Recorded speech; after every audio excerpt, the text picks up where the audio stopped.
Oi, pessoal, boa tarde, tudo bem com vocês? Aqui é a Roberta, professora de redação e corretora aqui da plataforma, e eu vim com mais um vídeo da série que estamos apresentando aqui no canal, De Olho na Correção. Hoje eu trouxe um texto nota 1000 oficial do Enem, sobre o tema democratização do acesso ao cinema no Brasil. Vamos ver o que a Estela Terra Lopes fez para conseguir a nota máxima e arrasar? Então vamos lá, eu vou fazer a leitura do texto e no final as considerações, tá bom?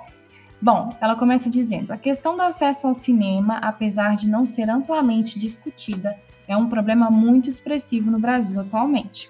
A gravidade do quadro é evidenciada pelos dados do site Meio e Mensagem. 83% da população brasileira não frequentam tal ambiente. Nesse contexto, percebe-se que o acesso ao cinema não é democratizado e convém analisar as causas e os impactos negativos dessa situação na sociedade. Houve aí uma falhazinha, né, bem quase imperceptível, só aos olhos mesmo do corretor, né, que houve uma falta de paralelismo. Convém analisar as causas e os impactos, tá? Então, uma anotação aqui. Ela já traz um dado logo na introdução, né? Mas não fica um dado solto, despretensioso ali, que só vai ser explicado posteriormente. Ela já fala que o dado mostra como que isso é grave, o cinema não é democratizado. Muito legal, contextualizou o tema na íntegra e apresentou a tese. Vamos continuar. Em primeiro lugar, é preciso compreender as causas dessa problemática. Em um mundo marcado pelo capitalismo, é comum que, cada vez mais, seja fortalecido o sistema de mercantilização do lazer, ou seja, este passa a ser vendido por empresas em forma de mercadoria. Nesse sentido, nota-se que, muitas vezes, parcelas da população com condições financeiras mais baixas acabam não conseguindo ter acesso às atividades de lazer, como o cinema, devido aos preços geralmente inacessíveis. Além disso, outro fator que contribui para a falta do amplo acesso da população ao cinema é a localização no interior dos shoppings, os quais normalmente estão situados nos centros das grandes cidades, o que acaba dificultando o acesso de moradores de bairros mais afastados. Dessa forma, o cinema no Brasil torna-se um ambiente elitizado. Não precisaria, mas eu traria aqui uma informação, né, de que nesses bairros mais afastados, geralmente estão pessoas, né, então para não generalizar, pessoas de baixa renda, né, então isso já mostra essa questão, né, da distância, de como isso dificulta o acesso também. Perfeito argumento, vamos para o segundo. Em segundo lugar, é importante salientar os impactos negativos desse quadro na sociedade, tendo em vista que a parcela mais pobre da população geralmente não consegue arcar com os custos de frequentar o cinema e sabendo que o acesso ao lazer é um direito garantido pela Constituição Federal, percebe-se a ocorrência da cidadania de papel, termo cunhado pelo escritor paulista Gilberto Dimenstein, que diz respeito à existência de direitos na teoria, Constituição, os quais não ocorrem de fato na prática. Eu considerei esse período muito longo. Apesar disso, né, não foram descontados pontos da aluna por conta disso, né? Porque a ideia não houve sobreposição da ideia, a ideia ficou clara, mas é algo para a gente ter aí como alerta, tá? Então, sempre colocar um ponto final e retomar com um conectivo.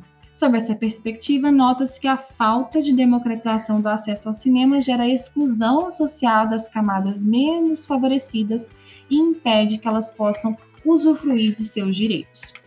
Portanto, é mister que o Ministério da Infraestrutura, em parceria com o Ministério da Cultura, construa cinemas públicos por meio da utilização de verbas governamentais a fim de atender a população que não pode pagar por esse serviço, fazendo com que, assim, o acesso ao cinema seja democratizado e essa parcela da sociedade deixe de usufruir apenas de uma cidadania de papel.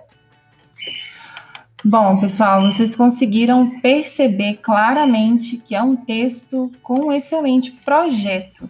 né? Ou seja, ele é muito bem organizado, ele tem as suas ideias apresentadas de forma clara, coerente, objetiva, né? Logo na introdução, ela já traz um dado, como eu havia mencionado, que justifica a tese dela, né, de que o cinema de fato não é democratizado e que é necessário analisar os impactos disso na sociedade, né? No primeiro parágrafo, ela explica como que esse mercado, né, ele está muito marcado por um elitismo, né? Então, a questão de como é afastado, né, dos bairros, como que eles são inacessíveis em termos financeiros. Então, a gente já consegue aqui ter uma clara visão de que é um problema real e muito grave.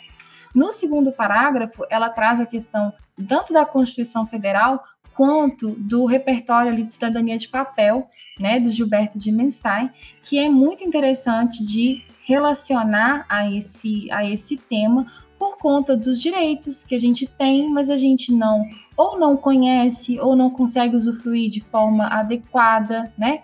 Então é algo que a gente traz aqui nesse parágrafo de forma muito clara e muito produtiva.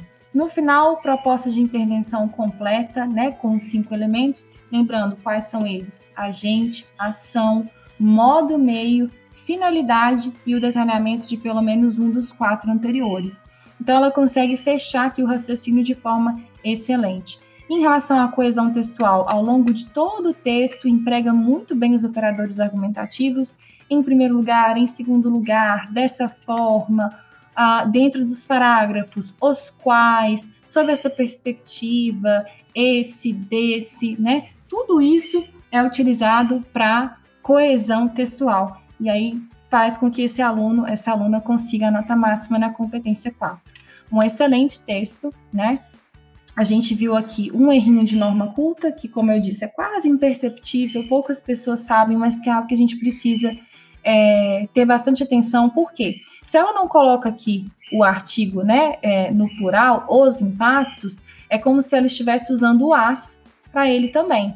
E aí vejam que não funciona. As causas e as impactos. Não funciona, né? É uma palavra masculina no plural. Então, as causas e os impactos. Mesmo assim, como foi só um erro, não impacta na nota dela. Sem contar que ela mostra, né, que ela tem uma estrutura sintática complexa, então, excelente forma de escrita dela, então não tem problema.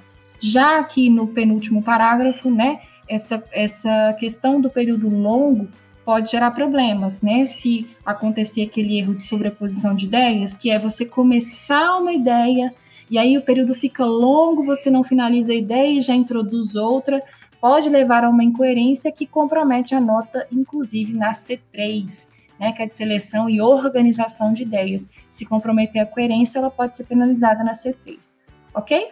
Bom, espero que vocês tenham gostado, que tenham aproveitado aqui a leitura desse texto nota 1000 e tenham tirado, né, várias dicas valiosas para conseguir a nota máxima lá no Enem também. Um abraço e bons estudos!